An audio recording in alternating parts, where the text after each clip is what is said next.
to get started.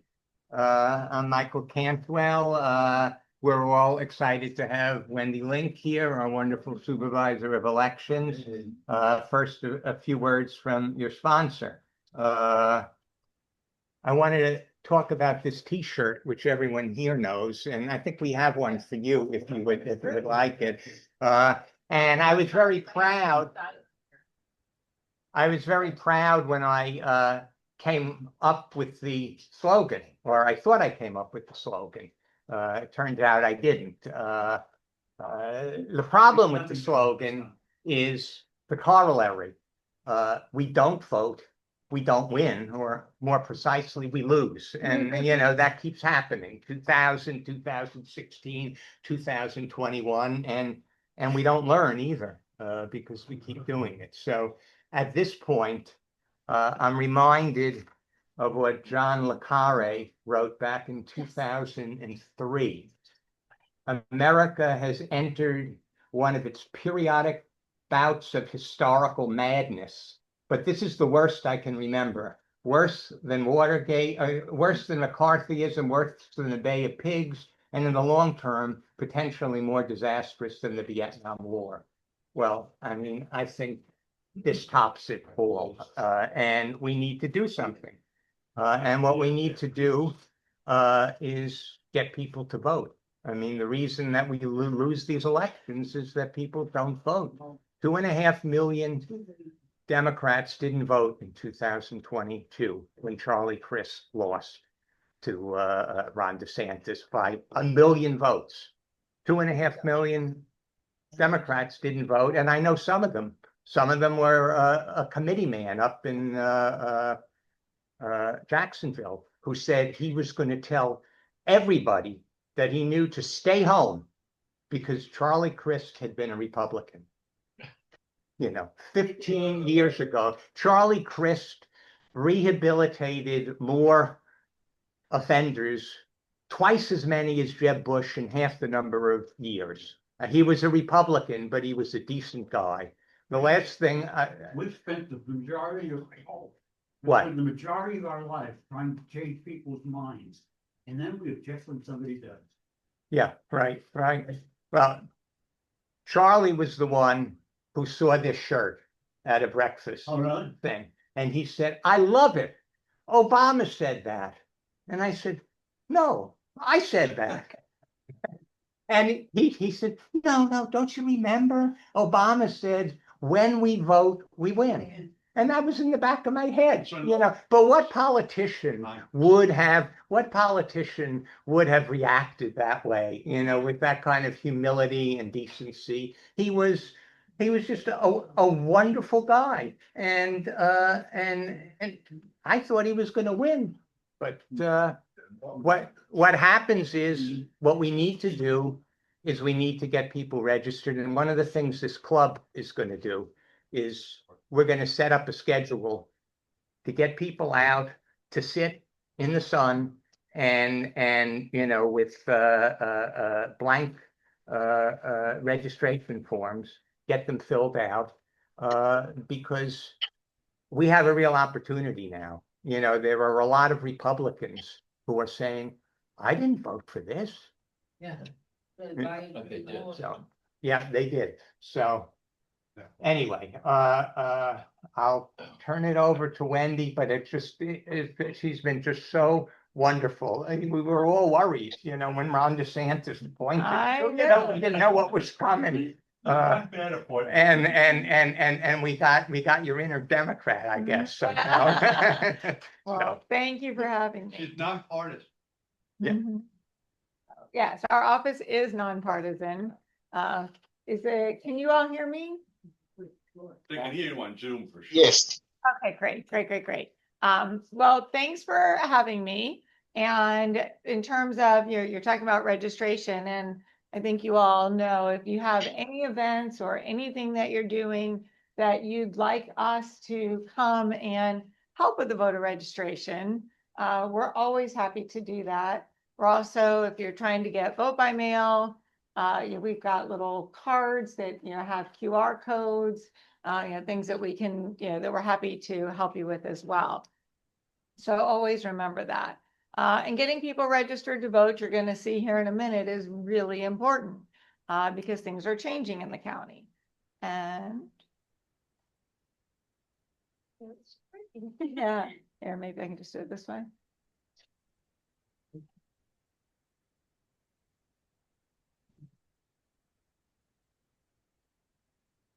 Okay, do that. Okay, so inside our office, say, is this the way it's showing up on Zoom? Yeah. Yeah, that's, everyone sees that. Yes, can we? Yeah, Can we yeah, make because it this show- is the shared screen goes in the middle. Yeah, yeah. Yeah, make it. I don't think it can be maximized, so. Oh, You think of, I just wanted to get rid of that. yeah, there's no way, these are the people that are, Okay. Because usually there's something. Fine. Okay, well, that's fine. So you kind of see the head. So, as you all know, we talk about integrity, accountability, and service are the big three that we will always continue to promote in our office. And we hope that when you're dealing with our office, you always have that experience because it's really important to us. If you don't, we want to hear about it. So, our mission, we do administer all the elections in Palm Beach County. We follow the Florida Election Code, Help America Vote Act. That's actually been in the news a bit lately. National Voting Rights Act, UACAVA, which of course deals with our military and overseas, ADA and all the federal voting rights laws. And so we try to hit, following the laws, we're hitting voter services. We deal with candidates, the political committees and parties, and we do a lot of voter education. And so we're hopeful that that is something we can help you with. We have an office down here in Delray that I'm sure is the one that most of you go to, but if you haven't been to our new main office, which is right on Cherry Road, you probably from here would get off the Belvedere exit. It's very nice. It's very open, very transparent, and would encourage you to come up, maybe schedule a tour with us to see some of the behind the scenes. I think you would enjoy that. But also, during election time, everything that whenever we're doing anything election related, it's open to the public. And we would encourage you to come and kind of see how it's all done. So our new office is great. It does have flamingos as the county's art and public places, which is the reason for the flamingo stuff.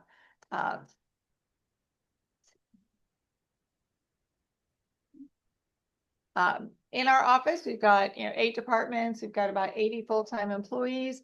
At election time, we've got 5,000 election workers, and we're constantly doing ongoing training, continuing with our certifications.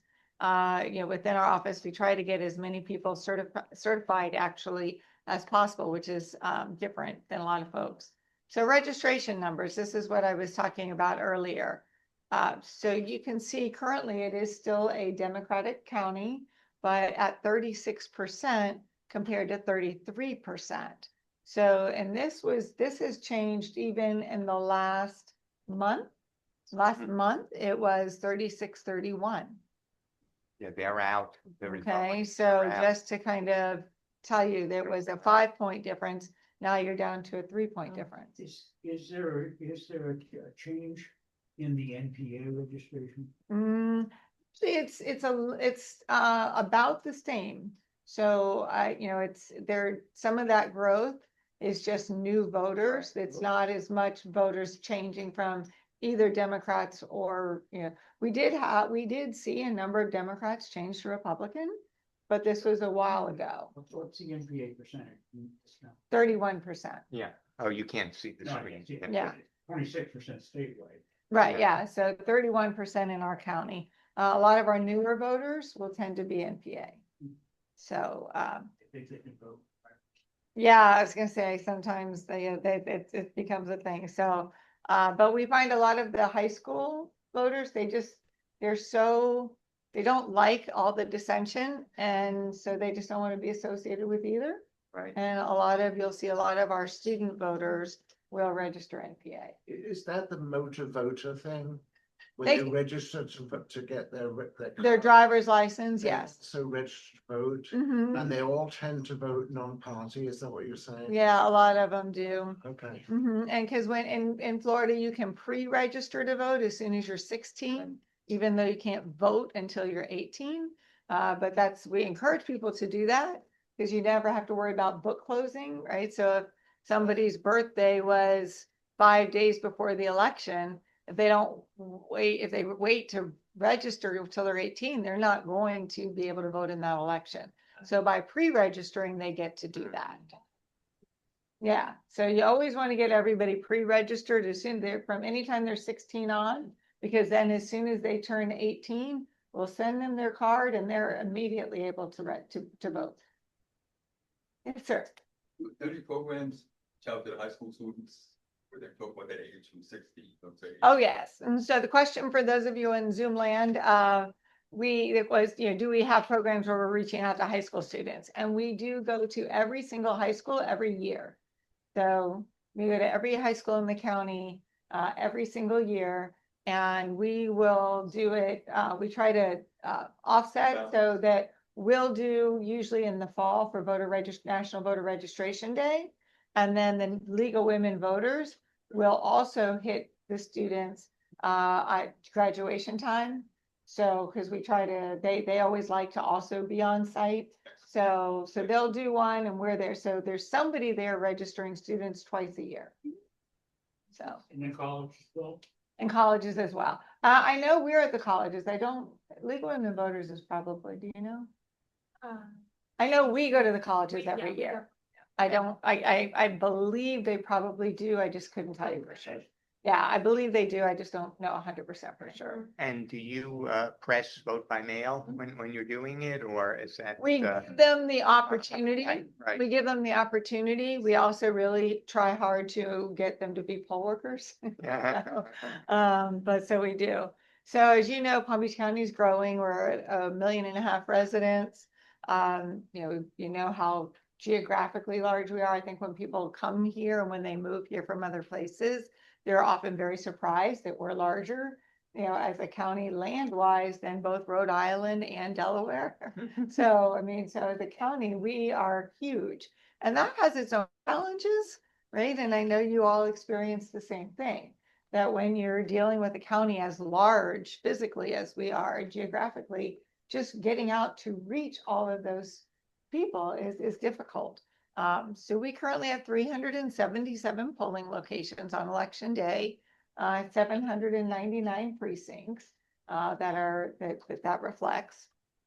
We also have 26 early voting sites this year, and I did put in the budget to go up to 28 next year. Okay. How many did we have in the past? When I came here, we had 13. Right. So yeah, so we're up to 28 now. Hmm.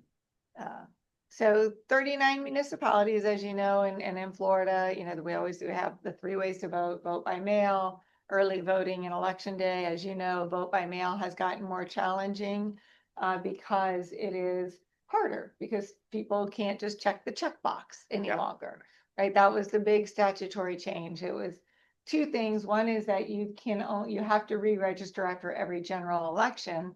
So that was challenging, but I honestly think even if they left that the rule, if you could still do the checkbox on the registration, I don't think the fact that you have to do it after every election would be that big a deal. But the biggest issue is not having that checkbox, because people have to then remember that they have to call us each time. The municipalities are really hurt by that, because after a general election, so after the November 24 election, March 25, hardly anybody had. Right. They have not brought their vote by mail back up again. And so municipality, you're seeing their numbers drop. Yes, sir. Was there a reason given for them getting rid of the checkbox? The public reason or the real reason? Yeah, I mean, what did they say was the reason? What they said was the real reason made sense once. And it did make sense once. The new law required that we had to, in order to give you a vote by mail ballot, under a new law a few years back, we had to confirm your your name, your date of birth, your address, which we were already doing. And we had to add your driver's license, Florida ID, or social security number. Okay, so if you were checking the checkbox because you already had vote by mail on file, then we would not have checked necessarily your social security or your driver's license because we had never had to do that before. Right, So whether I agreed with it or not, it made sense yeah. that they took, Sounds good. right, that they take the check, that they took it off that 1 year, right? Because now, but now everybody who is on vote by mail, it's been through 2 cycles. Yeah. Everybody who has vote by mail now has had to check that. So that's the argument we made. We made it one of our, as the supervisor of elections statewide, it was one of our top 5 priorities, and it didn't go anywhere. Yeah. Isn't the irony is that, I mean, I remember when it was Republicans that used to vote by mail more often, And you know, and then it switched. Yeah, they're the ones that got it to switch. Yeah. And they are, they are now, in some counties, our county, not so much, but in other counties in the state, Republicans are embracing it now. Yeah. And are, realizing that it's important because people choose to vote that way. Now, having said that, you'll see that it dwindled down largely because of people not having it. Early voting, yes, ma'am. I'd like to know what happens to that information with this Elon Musk brigade that happened after the 24 election. People are very concerned about their social security number, their license Right. being hacked. So when you check that every single time you get a new voter, what happens to that information? Is that It's in our database and has been since the beginning of time, right? So we have that information in our database already that we're checking against. So generally, if people make phone calls, right, they'll call us to yes? get that. They're verbally giving us, because we'll be able to look what we have on file. So we'll know whether we have your driver's license or your social, because we only have to have one, and we may not have both. So we'll say, oh, Mrs. Smith, can you please provide your Florida driver's license to me? You're giving it to us over the phone. We're verifying it on the screen, and that's the end of it. If you're sending it in to us, we have to keep that record for 22 months to show that you requested your vote by mail in writing. Or if you're doing it online, it's the DMV is matching it behind the scenes. Yeah, online is the best. It takes 30 seconds. Right, I it's keep easy to trying. do online. The only problem I will warn you about online, as people go get new driver's license updated, they're getting new numbers. And if you say, I don't need any updates, don't update my voter registration, we don't get your new driver's license number either. So Uh, now you're trying to register online using your new driver's license number, but it won't match what's in our system. Right? So you just have to, but then what happens when it doesn't match? People call us and they say, this isn't working. And so we'll explain why. And then we can go into, we have a database we can go into it's called Dave, but we can go into this database and look to see what your new driver's license is and pull it over. So when you call us on the phone, we can do that. Public access. No, anytime anybody does a public records request for any voter's data, and a lot of voters' data is public record, but always we have to redact your driver's license and your social. So those are not provided. Thank you very much. Can I ask a question? Of course. To say that. So because people voted in 22 and 24, does that mean they're not going to re-up for the upcoming municipal in 25? Like, do the numbers look a lot lower? Well, they were in 25. Our voter turnout for our municipals was lower than typical. I meant 26, actually. My bad.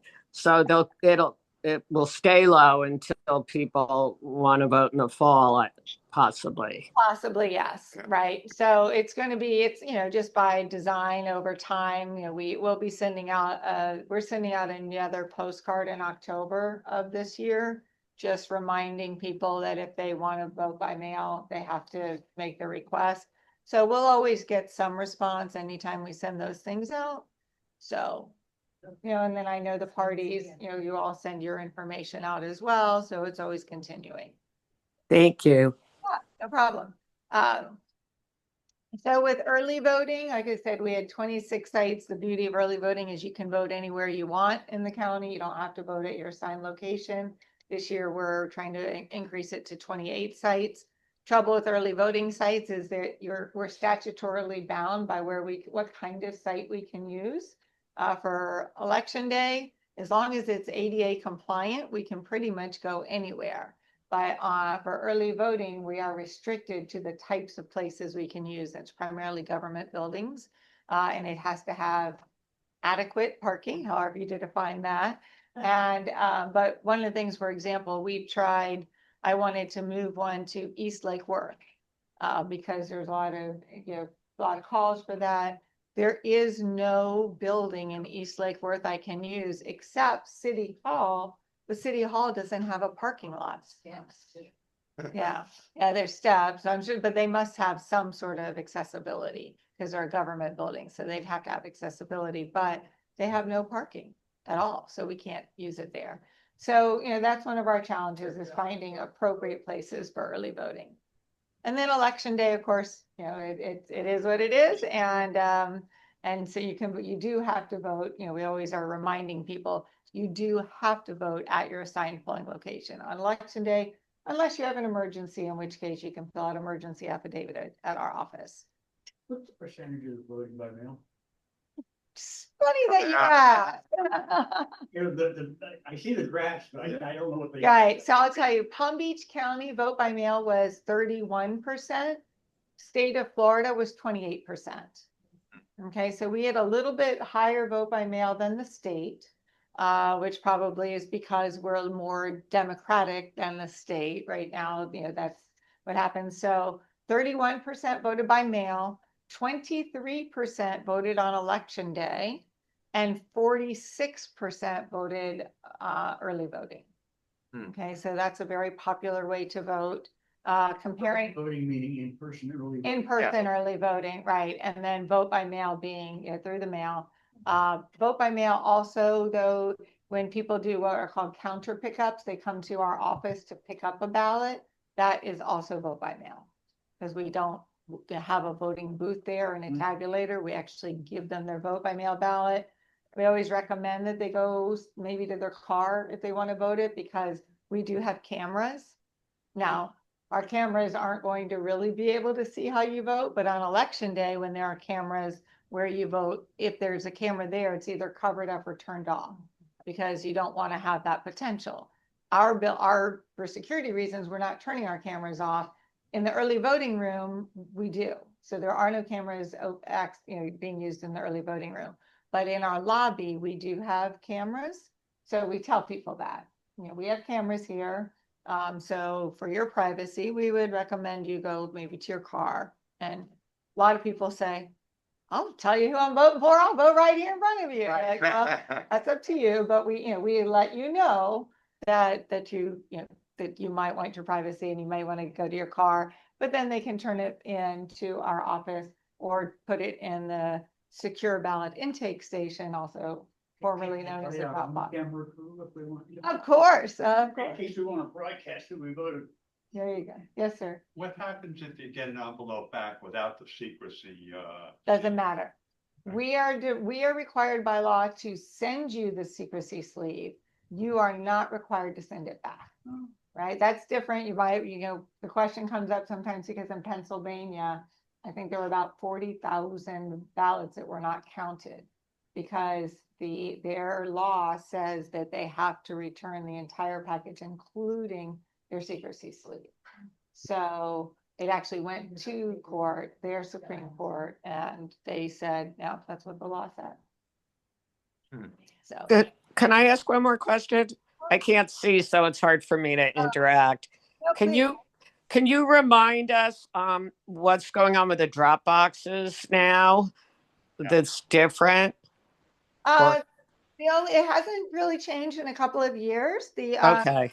Right, so what you'll see, the drop boxes can only be now at early voting locations.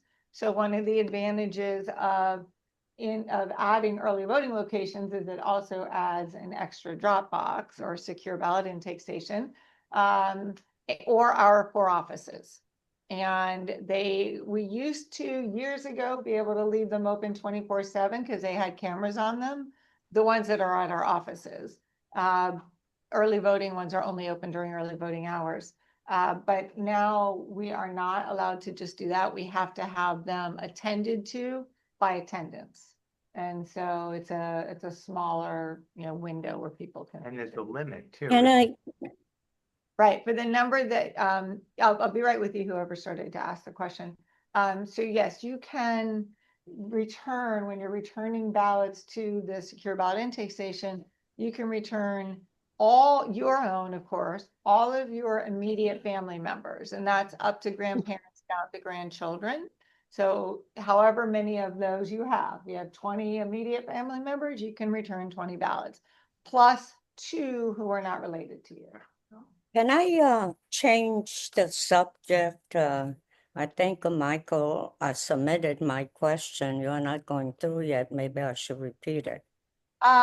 Yeah, we actually haven't made it through the slide, so it could be answered, or if you'd like, however you'd like to do it, I'm happy to answer the However you'd question. like to do it. Sure, go ahead and ask your question. I'm happy to answer it. Monsoon? Yeah. My question is, how can I be re-involved in a third-party voter registration? I've got that. Some communities here, West Palm, large group of Black communities, really third-party voter coming in, helping them to change the voter registration, new registration, all that will be enormously helpful. But I don't know whether you have that program available now. Well, I have a slide about it at the end, so we'll talk about it then, but the short answer to your question. Okay, thank you. Yeah, no, but the short answer is you can sign up with the state. There's no charge to it. It's a fairly easy thing to do. And then you follow the rules that are associated with it. So it's a state registration. It doesn't go through our office. Oh, so I'm sorry, to be eligible as a third-party voter registrant, I have to go through state party. Is that right? Not the state party, but the state division Oh, of state office. I'm sorry, state office. so state division of elections, right? So, and I have some information about that for you. Oh, please, yeah. See it, and we'll give you the PowerPoint, or you probably, Yeah. and then you can see it on there. I mean, there's scary stuff. I mean, people are worried about the penalties if you get something wrong when you Right. submit it, but you'll talk about that later. Mhm. So how can I get that PowerPoint presentation? Today you're gonna do it or what? Yeah, Michael will send it out to you. Okay. Okay. Mhm. So here you've got 84% was a near record turnout for us. It was one of the highest that we've had. You can see again, we had 753,000 ballots cast. These are kind of rounded up, of course, but about 236,000 of those were by mail. 344,000 voted in person early, and 172,000 on election day. So in-person early voting is becoming more popular, and I think part of that is it's more accessible. Yeah. As we're able to add more early voting sites, and you can vote, at least for a primary 9 days early, for 9 days before, and for a general 14 days. So, and I think Broward only does 10 a.m. to 6 p.m. So some people who are down here, sometimes they work in Broward and they are confused, but we go 7 to 7. So we're 7 a.m. to 7 p.m. to try to catch people on both ends of the work day. Okay, so I think that's part of that. You know, one of the things that we're always trying to do is have partnerships and initiatives and programs.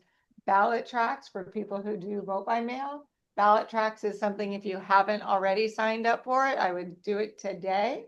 Ballot tracks is a free service that we have that allows you, and you can always do this on our website, by the way, but that requires you to affirmatively go on, log into our website and do this. With ballot tracks, you sign up one time. And once you've signed up, you don't have to do anything. We're going to, you say whether you want to be emailed, texted, or phone call, right? So you choose the way you want, and you can even say, I want you to limit in between these hours, right? So if you're early to bed, late to rise, whatever it is, you know, we're not going to bother you. You tell us the hours you want us to contact you. And most people do it by text, but that's at your choice, or phone call, email, or text. And we will send you a text then that says, we have mailed your ballot to you on this day. So now you know what's coming, so you can be looking for it in the mail. And then once you send it back to us, then we will let you know we've received it. So you're not worried whether it got lost in the mail. If there's a problem with your signature, it will notify you of that, and then it'll tell you that it was counted. So it's a great service. It's automated, and it allows you to, again, have that control and to know what's happening with your vote by mail ballot. So I really encourage people to sign up for it. It's, like I say, it's free, and you get to dictate, and it's free. You only have to sign up once. It's not like vote by mail where you have to keep signing up, and it will stay valid until you cancel it. Whenever you no longer want it, you have control, you cancel it. We access. You can go onto our website, and there's a place to sign up for ballot tracks right on the website. Yes, sir.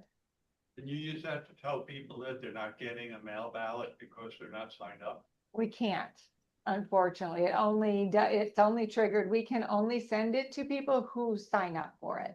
Otherwise, Well, we're if they sign up for spamming. Ballot track and then they don't renew vote by mail. Yes, we could.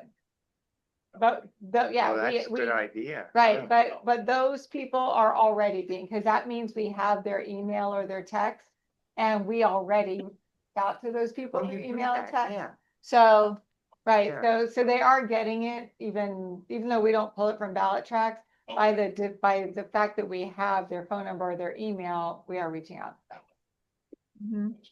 Okay. Adopt a precinct is something else for any organizations you might be involved in, whether it's a church, a civic group.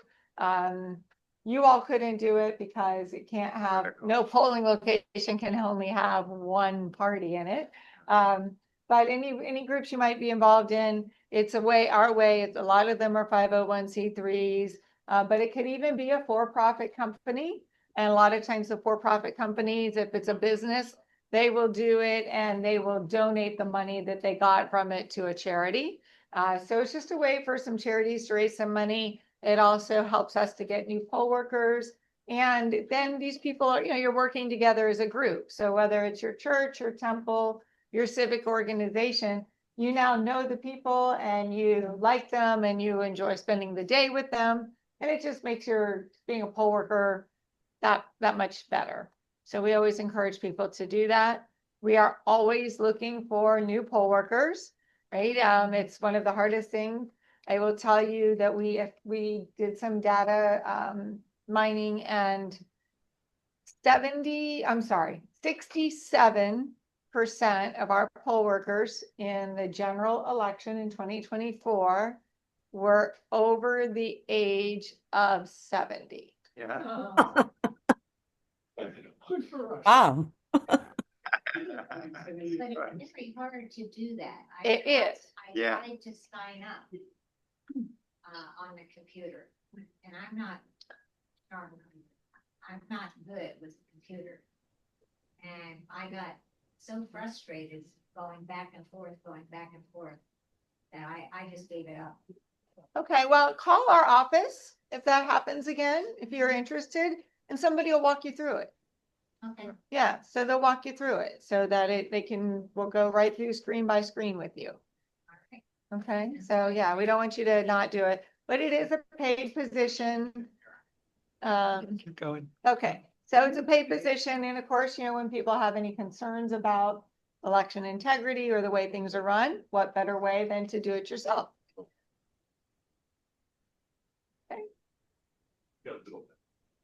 I hope, Got a okay. little more space on the screen. Okay, good. So third-party voter registration groups, I hope, Yeah. is Bunsen still on? Can't tell. I'm here. Okay, I don't see you anymore on my screen. So here we go, the third-party voter registration groups. We call them the helping hands because you are out, you're doing that work in the community. So, here's some information. What is a 3PVRO? It stands for Third Party Voter Registration Organization. It's for any person or group that's going to collect any paper registrations, right? You need to be registered for that. So you can be a person, entity, candidate, political party. And the idea behind that is if you are going to take somebody's voter registration from them and send it into us, right? You're that middleman. You need to be held accountable to make sure that it gets turned into us, right? So that's the reason, and they want to be able to track those. Now, one of the concerns people had was they did certainly make for the third party groups, there are fines if you don't follow the rules. The rules are not hard, okay? So the groups that got a little bit tricked up on those are the ones that are statewide or national. And they are out doing things everywhere, and they've got people going county to county, and then so they might have 1,000 of these things, and they came from 7 different counties. And they don't get them. And then they've got to take the time and figure out which counties to go to, get them in on the right time. If you are here and you are doing just your county, and you're going to have no problem. I mean, they're not difficult. You're going to collect them. You're going to turn them into us timely. You put your third party voter registration or number behind, on the back. There's rules that they tell you that. So I always don't like people to decide they're not going to do it or to stop doing voter registrations because they're worried about that, because you don't have to, they're very simple, very straightforward rules. You do Okay. but they're very straightforward. I very much would like to get involved in this again because there are certain communities in Palm Beach County, they do need a third-party registrant, voter helper and so on. So I'm looking forward to doing that. Thank Good. you. So you see right here, we have the Division of Elections information. There's it's the 3PVRO at DOS, which is Department. Right. Thank you. There's a phone number here, and Michael's going to send this out to you. I understand you'll send right. So you'll have this information. So the biggest thing here is you have to, any voter registrations that you collect, return them back to us no later than 10 days after right? So we always tell people, don't risk it. Just when you finish it, bring it back to us the next day, right? No, I have no problem doing that. And if there are any errors or anything, I remember that the party used to, have people checking stuff when we would bring in the registrations that were on their 3PVROs. Right. So and we were, and I had the sense that if there were things left off or it wasn't properly done, that there would be fines, or that. It's if the voter doesn't fill it out, that's the voter's responsibility. All right. Right. So what will happen is the voter will get it, we'll look at it and say, this is not complete. Then we send the voter a letter saying your application wasn't complete. You have to fill in this, that, or the other. And if you're getting close to the book closing date, that can be a problem, because by the time we reach the voter and they send it back, they could miss book closing. But as long as it's early enough, 29 days before the election. Right, okay. So it's 29 days for the election. Up When to the 10 days. no. So 29 days before the election is when they close the books on who's a registered voter for that election. So the only risk is on not getting it in within 10 days. Which Yeah, is or something- sending them to the wrong counties. But if you're only County. That's not a problem. Good, well, we may Okay. do that as a club. Right, so, yeah, so, You there, have to be a 3C BRO. right. Yeah, no, I'm right. saying Yeah, we you may can apply sign- for that. Right, you could yeah. apply for that, so, yeah, and then they say there are rules that have to be followed, you have to give them a receipt, but they give you all of that when you sign up. You get all, Okay. okay? Yep. All right, and then we say, stay connected with us, we have, just remember as, people are trying to give out misinformation and disinformation, you might not remember all the time that our website is Vote Palm Beach, because there's a lot of things that sound very similar.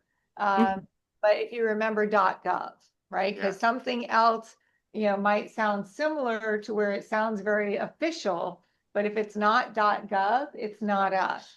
Now, that doesn't necessarily mean that it's a bad website or that it's a bad group. It just means it's not us, right? And therefore you should at least question it, especially if it doesn't sound right. Yeah, Palmbeach.gov. right. And so you can, on our website, you can look at early voting time. So if you are choosing to vote early, one of the things you can do is you can make an appointment.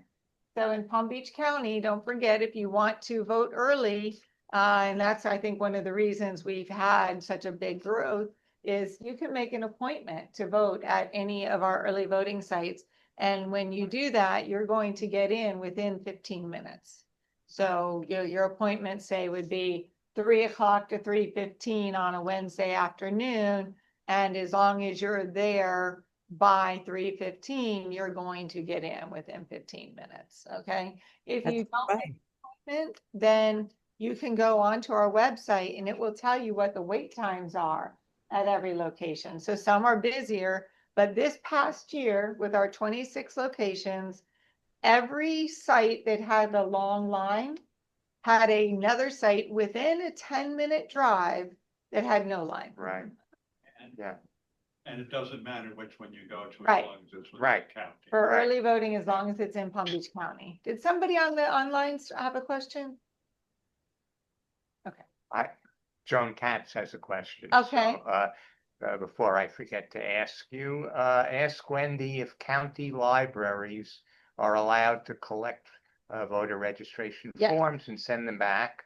Also, can library staff help voters fill out the form and answer voters' questions? Yes, libraries can, they are one of the places you can get a voter registration application.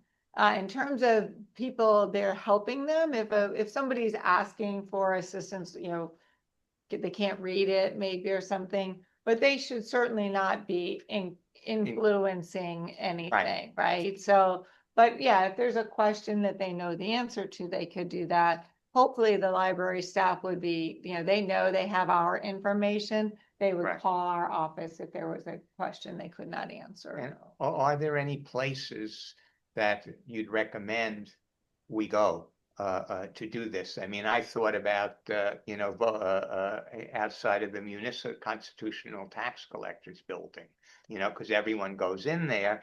David pointed out that they're already, if they're going there, but of course they're going there not just for driver's licenses. So they're not, but are there other places that we should set up? There are, certainly any of the festivals that Right. are around. Right. Churches, local churches and And synagogues Right. often are open to that. Yes, sir. Mhm. To do laundries. Figure Yeah. people go to laundries, they're kind of stuck there anyway. Yeah, there you go. Yeah, that's, yeah, you can do that.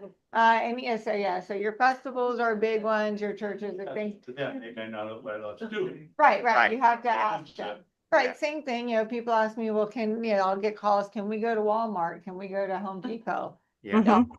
Okay. No, it's fine with us, but I the authority to do that, but Right. you're certainly welcome to call them. So speaking of influencing people, if we're sitting there with a shirt that says Democratic Club of Delray Beach doing voter registration, is that considered influencing people? No. Or, No. we're not allowed to say anything about what party they should. Right. Right, you Or- can't tell them who to register for, but if you're wearing a Democratic Party Or a shirt, hat that's like fine. this. Yeah, No, we're allowed to discuss it if they bring it up, or are we allowed to bring it up? Now, if you want to register a party, we want to.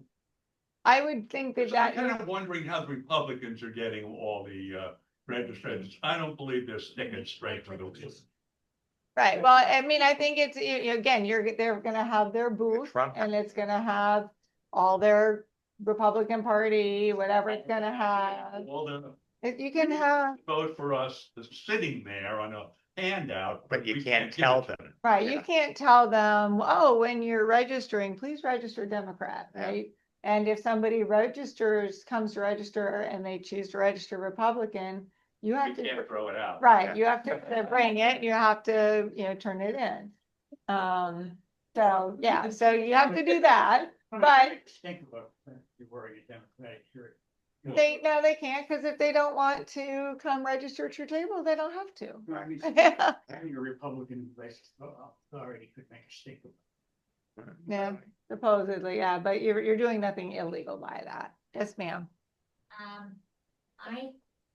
You hear this misinformation all the time, Mm-hmm.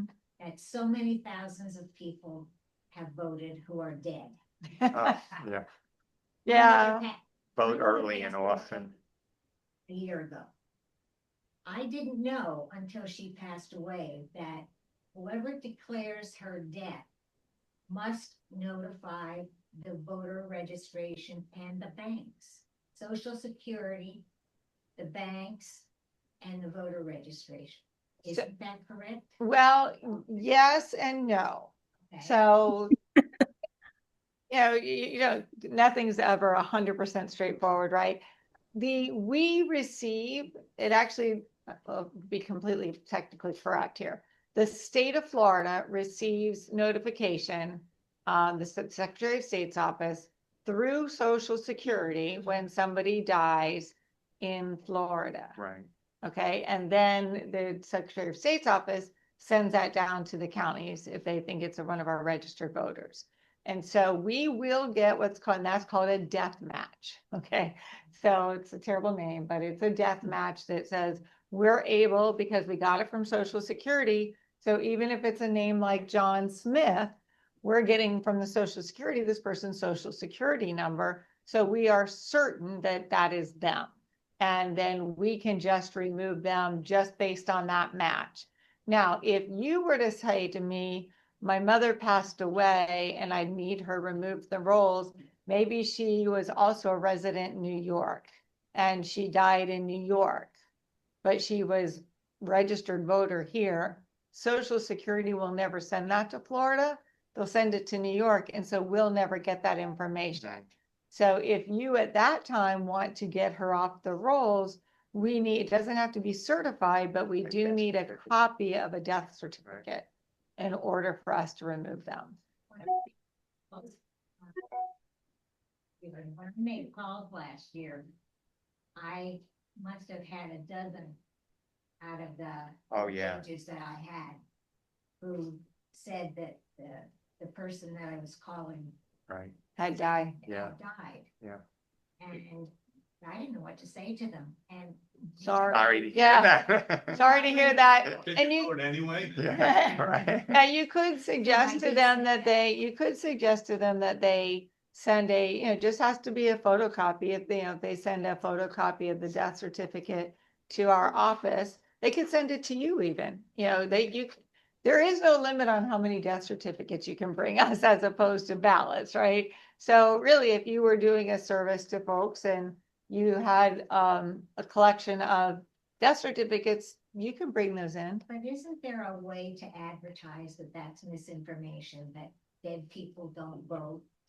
Because- We do our best to tell people, because it is true, people will say, but you have people who have died who are still on your rolls. Yeah. And that's absolutely true. But they can't vote. Right, but They they're don't not vote 'cause voting, they're right? dead. Yeah, you'll look and see they're not voting. And What it's voting their name. Yeah. that's always the concern. That's always the concern, but From what you're telling me, the state of Florida doesn't know that my wife passed away. Right. She died in Massachusetts. Right. So she may not, yeah, was she ever a resident of Massachusetts or only? Yeah. Okay, so they But she was may, the right, but she became a registered voter in Florida. so it's possible, we could check that for you, yeah. Yes, sir. We have something called ban, which I don't know if it's a Democratic Party or not, but essentially your information gets dumped to the ban Right. and we can have precinct lists drawn up and go door to door. Then we're supposed to put down what happens on some of them. The person doesn't live here anymore. Or does that information ever get back to you? No, it that stays in It vain. doesn't, yeah, no, it doesn't get to us. But again, it would be great because it would help clean up the rolls. If, when you do find out somebody has died, if you let them know, either, please consider sending in the death certificate, and whether they would rather send it to you or send it to us is fine. Because with the death certificate, we can remove them immediately. I would think that the funeral homes do that. I mean, they're No. required to do social security, I think. Yeah. Right, but they But don't, they're not required. right, And when somebody changed their car registration from New York to Florida, say, nothing goes back to Florida, to New York, saying, these Yeah. people have registered here now. It's not. yeah, You don't have to, Okay. you don't have to drive to vote. Huh? yeah, You don't have to drive to vote. You don't have to vote to drive. Right.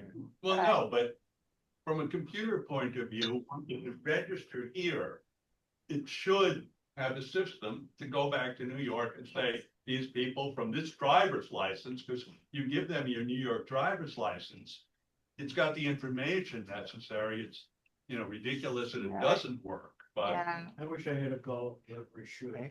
yeah, yeah, so no, that's I'm a unfortunate. computer analyst. This kind of thing, Yeah, you hit it. Great idea. It's logical. It's a great idea. Why don't you suggest that? My question is like, how do we make sure that Florida residents are really Florida residents? When it comes to, like he said, I know a lot of people that move from New York or New Jersey. Right. Oh, we go to Florida, we don't have to pay this tax. Mhm. The truth is like, they spend less time in their state, Mhm. so they don't pay the tax, right?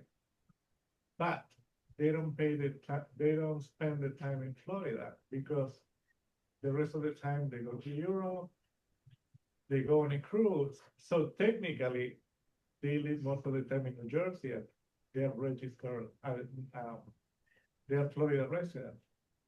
So how do we make sure? Because if you're not here physically, can we track them down? Like, oh, if you're a Republican, you're not allowed Yeah, to vote here because right, And a lot of I stuff see. you here. spend 5.5 months or like 5 months and 3 weeks in New Jersey. right, And here you spend 5 months. Right. Because then you was taking a cruise on the same river. Or sure, yeah. So the question for those of you online that may not have heard is how can we make sure that people who are registering to vote in Florida actually live in Florida? Because sometimes they have dual residency and they might actually be spending more time in their other state. Interesting thing about the way you determine residency, residency for taxes is very different than residency for voting. So residency for taxes is what, 6 months and a day, right?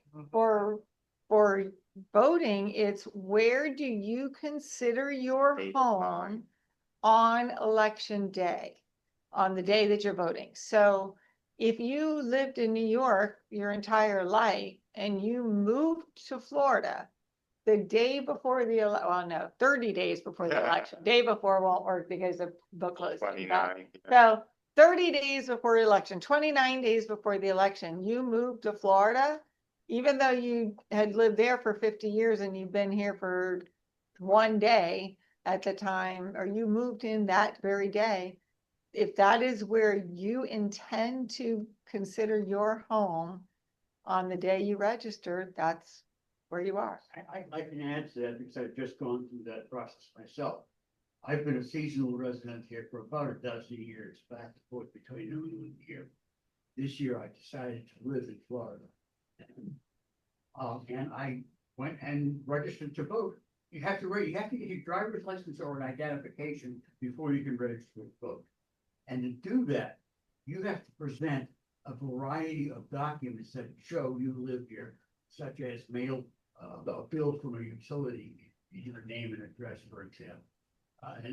There is a list of eligible documents that you can and must show online. You can go online and find it out. They're pretty careful about it, and also you have to determine that you're a citizen. So you may have to bring a passport or a birth certificate or something like that, because in order to get your driver's license, now you have to prove you're a citizen. Get the gold star on your driver's license. Right. Well, actually, the gold star is only showing that you're a legal resident. It doesn't actually show that you're a citizen. And the reason I make, right, so the reason I make that distinction is people say, well, if the bit comes into play where Trump says you have to prove citizenship in order to vote, people are asking me, and that's the only reason I am correcting you, otherwise I wouldn't, is because people say, well, but if I have a gold star on my license, that proves it. And we're not allowed to accept that as proof of citizenship because you don't have to be a citizen to get the gold star. You just have to be a legal resident. So you may not be a citizen and still get the gold star. But you have to be a citizen to register to vote. You do, and you're checking that box. If you don't have a driver's license or Florida ID, because not everybody does, you can register to vote using your social security number. So if you don't have a driver's license and you don't have a Florida ID, you can still register to vote. You just can't do it online. To register to vote online, because it connects to the DMV and pulls your signature from the DMV when you register online. So it can all be done in one stop. Register to vote Sure. and the driver's license can all be done in one stop down the street. right, absolutely. So here's just the thing. Yeah, if you ever go into QR codes when you get this, we're on all the different social media here. And we just want to say thank you, and we'll see you at the polls. So if you have any other questions I didn't answer, I'm happy to do that. I had one about going the other way from your records to Van. And we talked about this when we took the tour a couple of years ago, where there's restrictions on how 60 days before an election and then 30 For days vote by mail. afterwards. That's just vote by That's mail. just vote by mail. Vote by mail information, we release the vote by mail information until we're 60 days before an election and then up to 15 days after. So we're in that blackout window now. That's for vote by mail information. Right, If right. you are just asking for voter registration information, Right. there isn't a timeline on that. You can get that anytime you ask for it, but voter registration information won't tell you if someone has vote by mail. And Right. that's the problem, because when we go to look at, I've run searches for people that had expired or had VBMs expiring in 2020, 2022, 2024, and are they registered now? Well, a lot of them aren't, because we don't know that they have registered. Right. So yeah, that's something that we get a lot of complaints about that. And I always tell people, easiest thing to do is contact your legislator. Right. Right, because that's something that we can't, Right. that's honestly, it's easier for me because that's a very easy report for me to run.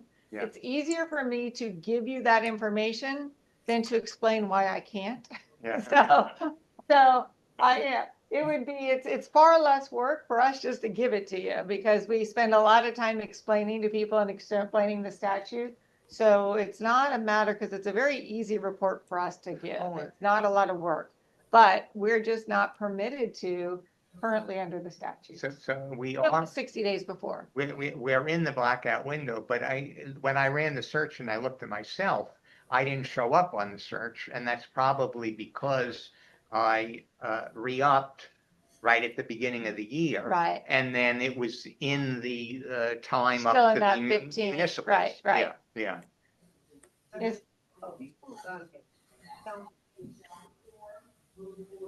For vote by mail?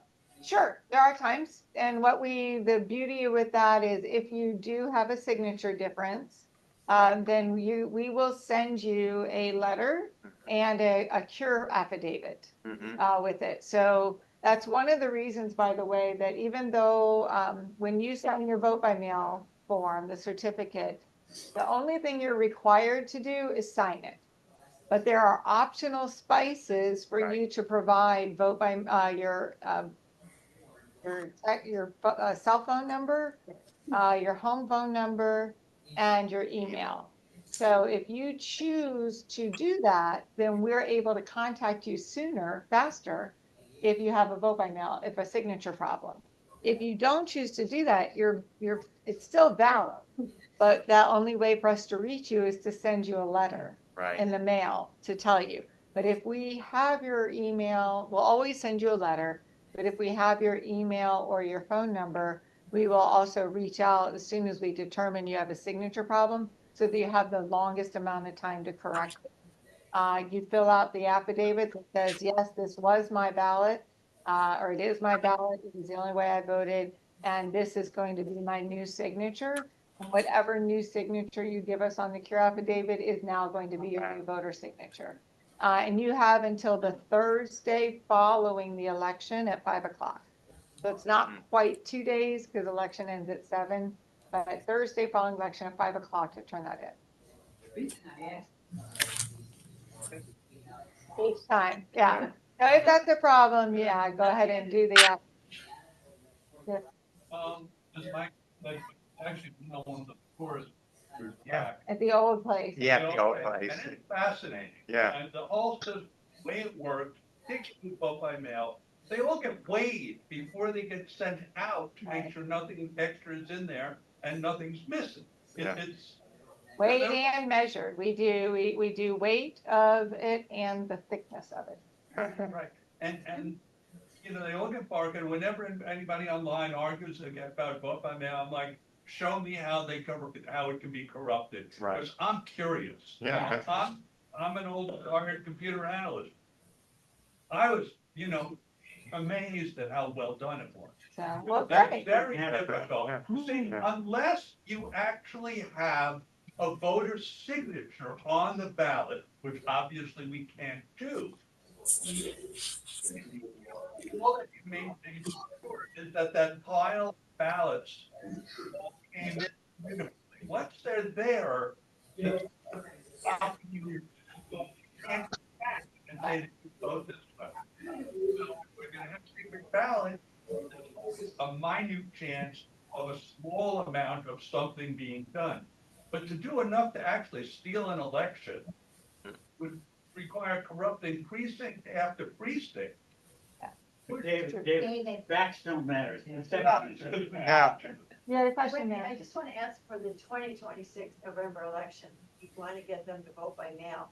What's the earliest that they can register? So it will. Now. Yeah.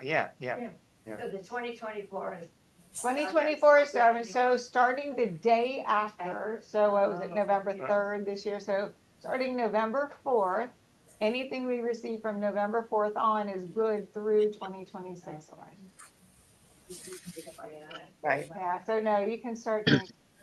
My favorite way of entering the fraud balloon was 2 or 3 years ago, you know, about voter fraud. And I came across the Heritage Foundation website. Oh, gee. 1,450 proven cases of voter fraud. And I thought at first, gee, that's a lot. And then I looked at the database. It went back 30 years, over 50 states, you know. So it was like one per state per year. And I wrote about it. A couple of times I wrote about it. And the last time I looked at the site, they had some additional copy on it saying, well, of course, these are only the ones we could find. There's lots more. You know. Oh. Questions that I can answer for anybody online? Very much. Yeah. All right. This Well, is thank you. great. And thank you. Appreciate you very much. Oh, please. I have one more question. Yeah. And that's on pre-filled BBMs. I don't know if you remember our new. Plus, yeah, Yeah. you can pre-fill those. Okay, and so we have, we did that previously, and then the form changed. And- Yeah, and- it's and a it whole was- form now. Right, It's a well, statewide it was form. very hard. Somebody actually got a perfect replica. Now, wait a minute, Michael, don't go away yet. I would say if you are going to vote by mail form, make sure you're looking at them. It's a state required form. It's a terrible form. Again, The vote by mail request form. right. Okay, it's not a good form. So the reason I say that is it's very confusing. So it has what looks like two on the front page of it. It looks like it's got room for two. So a lot of people, husband and wife, will fill them out. But it's not. It's one, and then there's one if you're giving somebody the ability, right? So, right, see, it looks like this, and we'll sometimes get them back where one person does it here and one person does it here. What it's supposed to be is a box, is if you're does need the ability to keep it. So Wendy, excuse me, Wendy, before you leave, Wendy, Yes, I'm here. I'm here. Yes, can I help you? yeah, I just want one last question, Wendy. As far as a vote by mail, hard copies, I could collect as many as I can and bring it over to SOE office, right? You mean the request for vote by mail ballots? The request for ballots? No, just someone who filled out the form, right, signed it, and let's say I collected 5 of them, I could bring to your office and there is no penalty on a thing like that. If what you're talking is their request to get vote by mail. So that vote by mail request form, yes, you can bring as many. Okay, thank you. But the actual vote by mail ballots, no. No, I don't mean that. Yeah. David, you want to? Thanks, everybody. Thank you. Good job, Wendy. Thank you very much. Okay. Thank you. Michael, listen, don't go away, Michael. We're gonna leave. These are some. What?